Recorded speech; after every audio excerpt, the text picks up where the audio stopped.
So Taiwan is not the end of Chinese Communist Party ambitions. It is the beginning, and the target is the goal is global hegemony.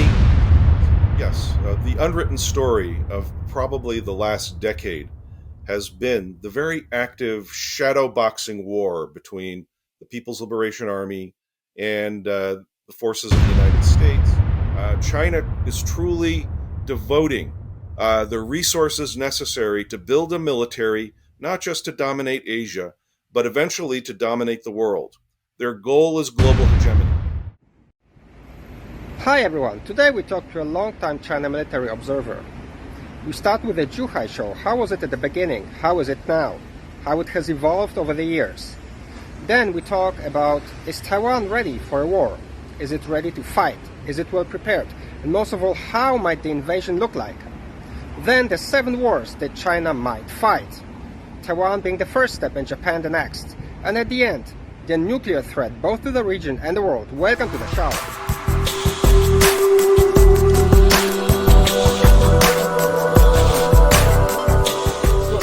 The blockade of Taiwan and the aggression towards Taiwan and Japan, how do you think could the PLA escalate? What do you think, what could they do maybe one day to provoke, fly an aircraft over Taiwan or shoot a missile really at a very low height? What could it be that could maybe trigger and provoke Taiwan? Well, the Chinese Communist Party has been investing in a massive deception, again, for decades. And the deception is really on the cusp of being completely operational. They have turned North Korea into a nuclear missile state. All of the big trucks that carried the big North Korean missiles are either made or co-produced in parts in China. In order to make those trucks, the Chinese designers have to understand the North Korean missiles. So the likelihood that Chinese designs and technology has gone into all these missiles is very high.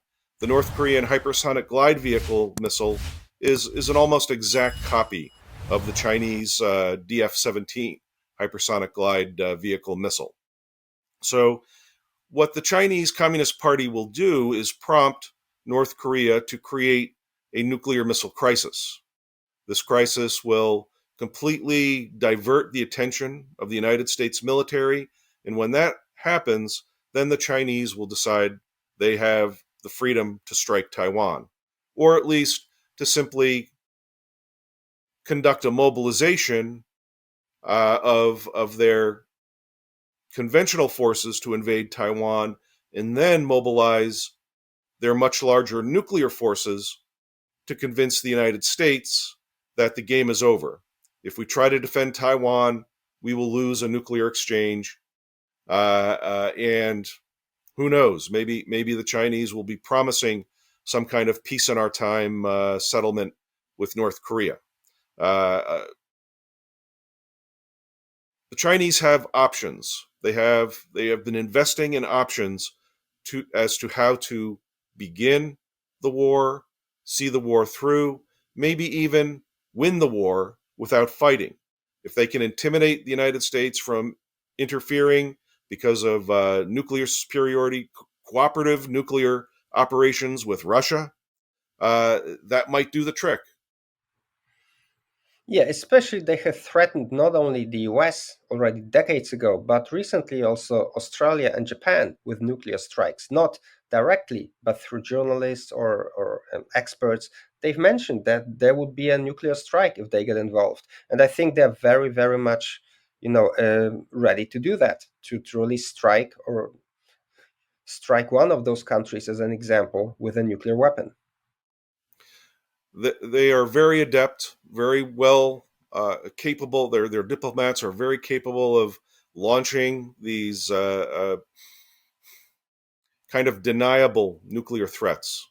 I mean, they've been playing that game since the mid 1990s as regards Taiwan, and now they are regularly launching unofficial nuclear threats at other countries. It's all meant to create fear, to encourage these target countries to limit themselves in terms of their reaction to China's aggression. The Chinese are apoplectic. They're very angry that Australia has joined with Britain and the United States to help Australia obtain nuclear powered submarines. Um, China has turned North Korea and Pakistan into nuclear missile states. Uh, North Korea's future large ballistic missile submarines may have heavy Chinese content and Chinese engineering support. China has long been rumored as being ready to sell Pakistan non-nuclear ballistic missile submarines that it produces. Um, China has absolutely no cause to protest the new Australian, American, and British cooperative agreement to help Australians defend themselves.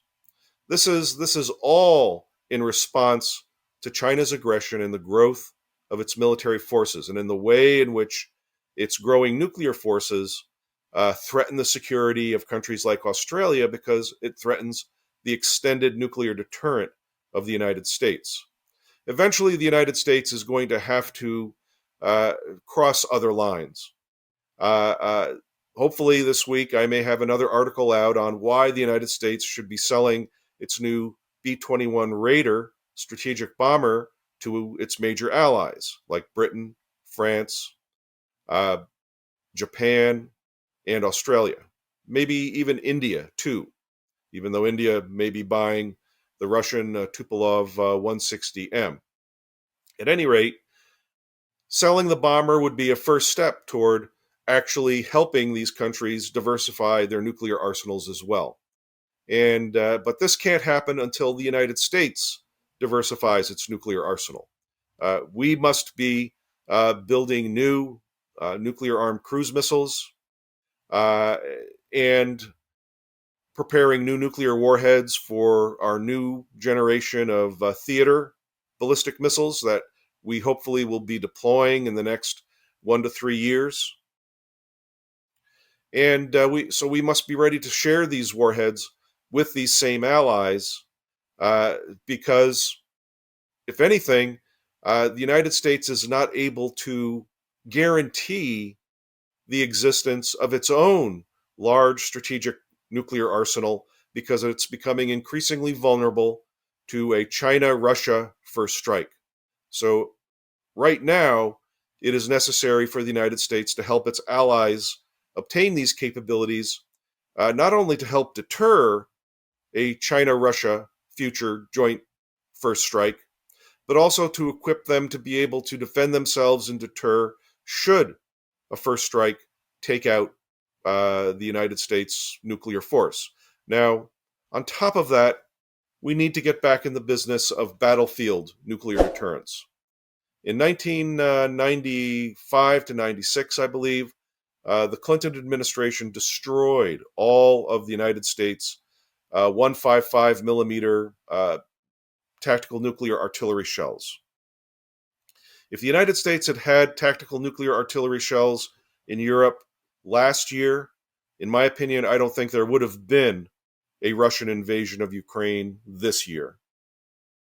I believe that the existence of Poland must be assured by this level of capability. The United States must have the ability to deploy tactical nuclear artillery shells to Poland to thwart any Russian invasion. And the fact that we don't have them only means that our allies who understand that they need them will likely be seeking them. And the United States may have to just uh, accept this because we failed to act first. Yeah, and the fact that they go ballistic, that the PLA and the CCP, they react so viciously when the Republic of Korea wants to install THAAD systems, Australia wants to get the B-52 bombers, and the AUKUS deal, it means that that they are doing something right, because obviously this is something that goes very much against China's interests. So this is obviously the direction to go. Indeed, it has been very sad to watch how successive governments in South Korea have basically bowed to Chinese coercion and intimidation. The current government seems to be fed up with always obeying China, but they're going to need encouragement. Uh, Redeploying American tactical nuclear weapons to South Korea is politically very popular in that country. Polls regularly show they want this, but government leaders have simply refused to take this up. It's really a kind of disconnect between the government and the people in South Korea. Yeah, I have one topic that I also want to ask you. You wrote in an article something that really caught my attention. You wrote, I quote here, that recent Japanese use of small aircraft carriers to shadow larger PLA Navy carriers. There has begun a sophisticated US military response to China's escalated intimidation. And then you write about that is something, also large number of US aircraft patrol operations. This activity has not been advertised by the Pentagon, perhaps to prevent domestic alarm. So could you elaborate on that? Is like, did the US really take some countermeasures against the PLA? Is there finally some action that we can see, some proactive behavior? Yes, the unwritten story of probably the last decade has been the very active shadow boxing war between the People's Liberation Army and the forces of the United States, and increasingly American forces acting in conjunction, cooperation with allied military forces, especially naval forces. Um, I don't know what is the American operating budget to sustain these activities. A lot of it is at least acknowledged publicly. I mean, the Pentagon does want to advertise when a carrier group is sailing through Southeast Asia, or destroyers sail through the Taiwan Strait, or when China launches a major exercise. Indeed, uh, Japanese, South Korean, and American forces do respond to shadow those exercises. But beyond that, there is a very obvious give and take. When the Chinese mount a major exercise or conduct a major deployment, within weeks or a month or so, there is most usually some kind of American response, or at least the Americans are keeping up an active schedule of their own of deploying forces, and at least in that sense, creating the impression that they are present, they are forward deployed, and are ready to counter any Chinese out of the blue aggression. Now, the coercive exercises that China began in August, basically for the first time conducting joint force coercive exercises around Taiwan, is basically only a beginning for the People's Liberation Army. This is really the first time that they've done this on a significant scale. And the scale at which they conducted operations in August is clearly insufficient to impose a blockade on Taiwan. These exercises are going to have to get much larger, more sophisticated. They're going to have to entail the firing of more missiles, and the more creative use of air power and space power. But all of this will happen. And the United States simply has to take note and respond at whatever level the PLA takes this. I mean, I fully expect that at some point the PLA will demonstrate tactical nuclear weapons near Taiwan. They won't attack Taiwan, but they will demonstrate small nuclear weapons to prove, one, that they have them, B, that they're not afraid to use them if the United States gets involved. The American response should be an immediate demonstration of its own tactical nuclear weapons. Yes, that's dangerous. That's certainly going to be upsetting to the region and to people around the world. But the alternative is to allow the Chinese to get away with aggression and then to help convince them that they can get away with even nuclear aggression. Excuse me. Okay, so my last question here is there is this argument sometimes we can see in discussions. People say that the PLA doesn't have any battle experience and that the Americans are far superior with regards to that. But I don't really buy that. They keep exercising and practicing all the time. And also, the US has land based experience, but not so much, I think, naval, maritime. So I think we can't really say that the PLA Navy is that inexperienced. Probably are quite well trained and they have top notch equipment. What do you think? Well, yes. And the PLA has one basically decisive advantage. No matter what their level of competency in terms of doctrine, operations, training, all of these sort of soft capabilities, they have the overwhelming advantage of being able to launch the first strike. It will take hours, maybe days, for the United States to respond. And in those few days, the PLA may be able to successfully mobilize and launch successful strikes, or launch massive air and missile strikes, and follow that up with airborne and amphibious operations. In that case, in that event, it really doesn't matter how well trained is the PLA, how sophisticated are their operations. If they're the only force in the strait contesting control of the strait on a massive level, then by default, they win control of the strait and are able to dictate the course of the invasion. Okay, thank you. Then I have one more question regarding recent events in China. Maybe you would comment a little bit about the protests that are going on in China. Yes, the world is spellbound, shocked by these not only massive protests that really are taking place all over China, but the degree to which average Chinese are willing to stand up and shout their opposition to the Chinese Communist Party and shout their demand for democracy. It is a extremely heartwarming Christmas present for humanity. If the Chinese Communist Party comes to an end, that will be the most important story for humanity for the next probably 500 years. However, the Chinese Communist Party uh, has one major skill above all others: survival. And just as in the Tiananmen protests, they're taking their time. They'll take their time. They'll watch these protests.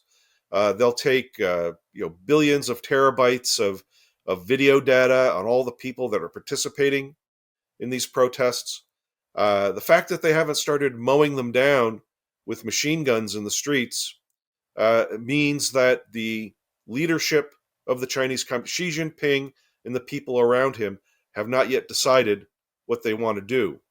And the protests, as admirable as they are, as hopeful as they might be, really will not be decisive. They will not be able to take down the Chinese Communist Party until the People's Liberation Army joins them. And if anything, the Chinese Communist Party has worked overtime for all of its existence to guarantee the loyalty of the PLA. Yeah, totally agree. I think that's still not enough what's going on. And I'm also, we just have to look at Hong Kong. It was the same thing. The CCP was sitting on the sidelines, and then they just moved in and everything fell apart. They also gave the Hong Kong protesters quite a long leeway and a lot of time at the beginning, and then they just moved in and crashed everything. Indeed. Yeah, okay. Thank you very much for your time, Rick. It was really, really enlightening and actually really, really interesting. I thank you again for your time. Richard, thank you for the invitation, and best of luck with your podcast. Thank you for watching the show. Please leave a like or a comment. If you didn't like it, share it.